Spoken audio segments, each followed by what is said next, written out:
I moved into a cheap room with one strict rule. Never open that locked door. But I broke the rule, and it changed my life forever. The moment Marcus handed me the key, I knew something wasn't right. There was something he was trying too hard to hide. Before the video starts, make sure to subscribe to the channel and hit the like button. Don't forget to support us by subscribing and liking the video. Thumbs up. And after watching, tell me in the comments how you liked the video. The apartment itself was objectively awful. Water-stained ceiling tiles. A radiator that clanged at 3 a.m. like it was haunted. A window that looked straight into an alley where drunk people shouted at each other every Friday night. But the rent was $400 a month, and I had been living in my car before this. I should have just taken the deal and left without questions. But then there was Marcus. Tall, with dark eyes that felt like they were holding 1,000 unspoken thoughts at once. He stood in the doorway, one hand resting on the frame, and said something that made my stomach twist in a way I didn't understand until much later. There's one rule. Just one, and you'll be fine here. He wore a faded vintage band t-shirt, and his jeans had a rip in the thigh that looked intentional. But there was something fragile in the way he said it, like this rule meant more to him than just a normal landlord condition. I remember thinking that people don't usually care this much about rules unless something personal is involved. Still, I was desperate. So I nodded and asked what the rule was. Marcus hesitated. I could see him weighing whether I was someone who could handle the truth. Then he spoke slowly, carefully, like every word mattered. Don't go into the back room. The locked one at the end of the hallway. Not ever. Not for any reason. I don't care if there's a fire, you find another way out. I don't care if you hear something, you call me. I don't care if you're curious, bored, or lonely. That room is completely off limits. I should have asked why. I should have seen it as a warning sign. I should have walked away. But instead, I nodded again and asked when I could move in. The way he said it, with that quiet urgency, made me feel like he was trusting me with something important. And I was so tired of feeling invisible, like no one trusted me with anything, that I would have agreed to almost anything just to feel that sense of purpose. To feel needed. It took me 3 weeks to realize I was falling in love with him. And another week to admit it to myself, lying awake in the dark of my tiny room, unable to sleep as my thoughts kept drifting back to his face. The building had 3 units. Mine was basically a closet. In the middle lived an older woman named Patricia, who kept to herself and smelled faintly of cats and vanilla. And Marcus lived upstairs, in a large loft. I could sometimes hear him moving around in late at night when I couldn't sleep. He was always around. Fixing things. Checking on people. Within days, I realized he wasn't just living there, he was the reason the place even functioned. He paid for everything, handled every problem, carried the entire weight of keeping the building from falling apart. And he did it quietly, like he had already accepted this was just his life. Sometimes I'd see him in the shared kitchen in the mornings. I'd go down to make coffee, and he'd already be there. He'd look at me in this way that made me feel completely seen, like he knew I had cried the night before, like he understood how close I felt to losing everything again. He never asked how I liked my coffee. He just made it, black, with 2 sugars, and handed it to me. And somehow, it felt like more than just coffee. I don't know when the late-night conversations started. One night, I couldn't sleep and heard him moving upstairs. I texted him, asking if he was awake. Instead of replying, he came downstairs and found me sitting on the front steps. We sat there in silence at first, staring out at the dark street where the broken streetlight cast everything in a dim blue-gray glow. And then I started talking. I told him things I had never told anyone. How my parents stopped speaking to me after I came out at 19. How my older brothers turned it into a joke at family gatherings, until I stopped going altogether. How I lost a job because my manager decided I didn't fit the culture, once he found out I was gay. How scared I was, that I'd end up alone. That no one would ever truly want me. Marcus didn't interrupt. He just listened, quietly, patiently, letting me pour everything out. And when I finally ran out of words, when my throat hurt and my eyes burned from holding back too much for too long, he reached over, took my hand, and said nothing. Just stayed. He held it. And somehow, that silence felt more honest than anything anyone had ever said to me. After that night, something shifted between us.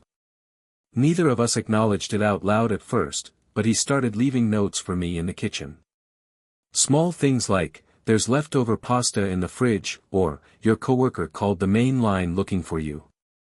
Just simple excuses to write to me, to stay connected during the hours we weren't together. I started doing the same. I'd leave sticky notes on his mailbox. "Thanks for the pasta." Or, "I fed the cat outside, I hope that's okay." And slowly, we built this quiet language between us. One that felt safer than speaking, but somehow more honest. Without even trying, I began to learn his habits. The way his face changed when he focused on fixing something. The way he hummed old 80s songs as he moved through the hallway. The strange habit of drinking coffee late at night, even though no one does that. And the worn leather jacket he always reached for when something important was weighing on him. And I realized something dangerous. I was paying too much attention. I was memorizing him. Storing every detail like I was building a case for loving him, collecting evidence I couldn't ignore. One night in late September, when the air turned cold and the leaves began to fall, I came home from my job at the bookstore and found Marcus sitting in the kitchen. And something was wrong. Marcus didn't get nervous. He handled everything with quiet, steady control. But that night, his leg wouldn't stop bouncing, and he kept running his hands through his hair like he was trying to escape his own thoughts. When I asked what was going on, he stood up and walked to the locked door at the end of the hallway, the one he had forbidden me to ever open. He didn't open it. He just stood there, his hand resting against the frame, like it was the only thing holding him back. Then he spoke, his voice distant, almost fragile. "I need to tell you something. I need to tell you why that door exists, why I'm like this. Why I needed someone here I could trust." I stepped closer. We were standing so close I could feel the warmth of him, and when he turned to look at me, his eyes were wet. He looked different, smaller, younger, more vulnerable than I had ever seen him. He told me about David. His ex. The man he had loved for 7 years. After they broke up, Marcus had let him stay in that back room, just until he found another place. But, a few days, turned into months. And during that time, Marcus had to watch the person he loved slowly move on. He had to hear it. Other people. Other voices. Other lives continuing without him. I didn't think. I just reached for him. Pulled him into me. And he collapsed against my shoulder, shaking. We stood there in the kitchen, holding each other. It felt like forever, and no time at all. And in that moment, I understood something I had been missing my entire life. It wasn't just about being close to someone. It was about being someone's safe place. That conversation changed everything. But not in the way I expected. Marcus didn't kiss me. He didn't confess anything. Instead, he became more distant, more careful, more guarded. Like now that I knew about David, he was afraid I'd also see the truth, that he was starting to fall for me too. Over the next few weeks, I made a decision that terrified me.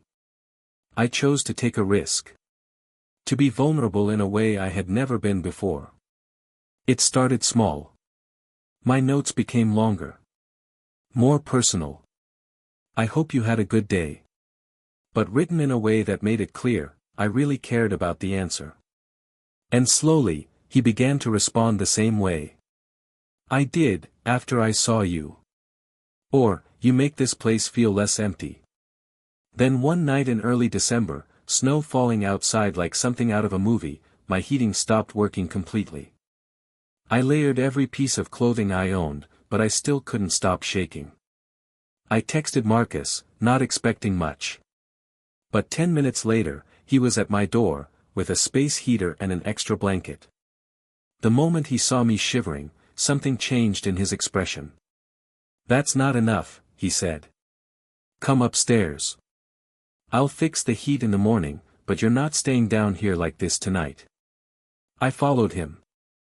His apartment was everything I had imagined, and nothing like I expected. It was warm. Lived in. Books stacked everywhere.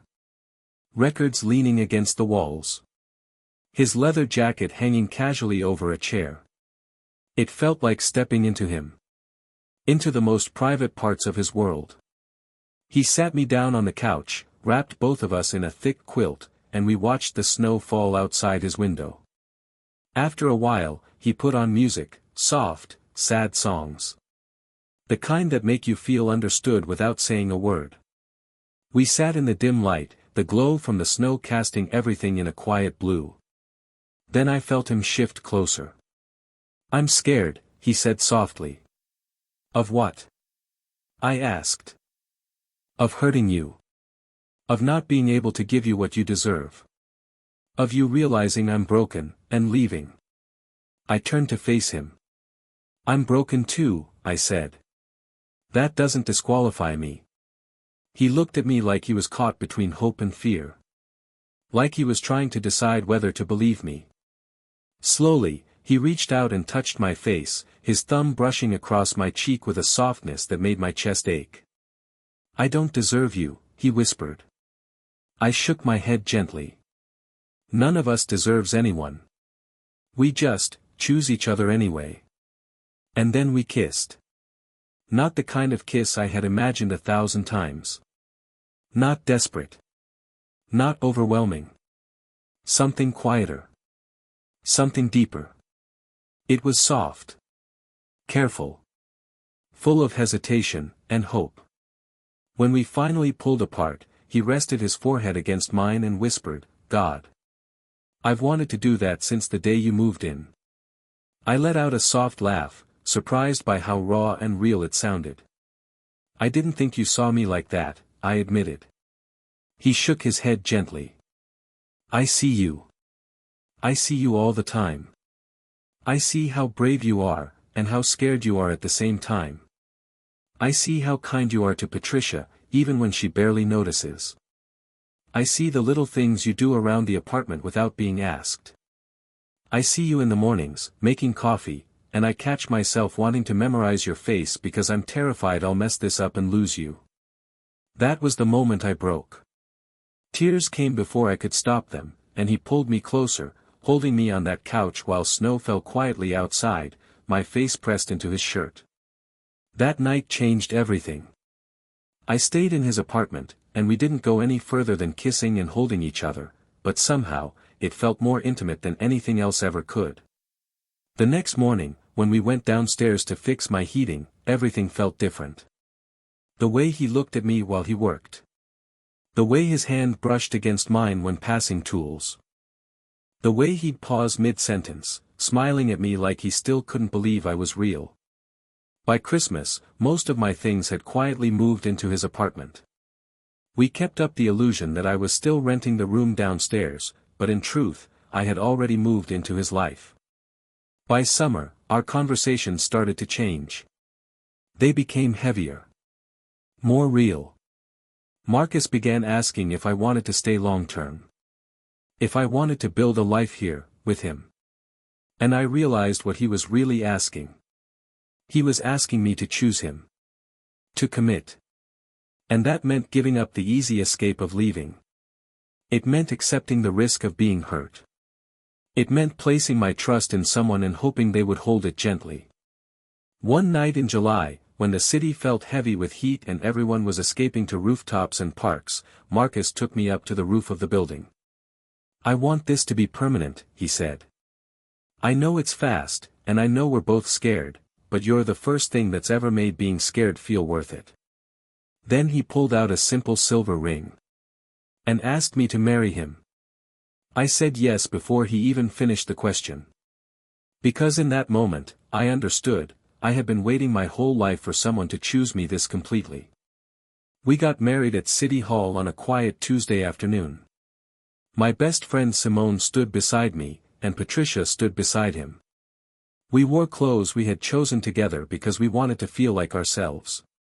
When the official spoke the words that made it real, I felt something settle inside me.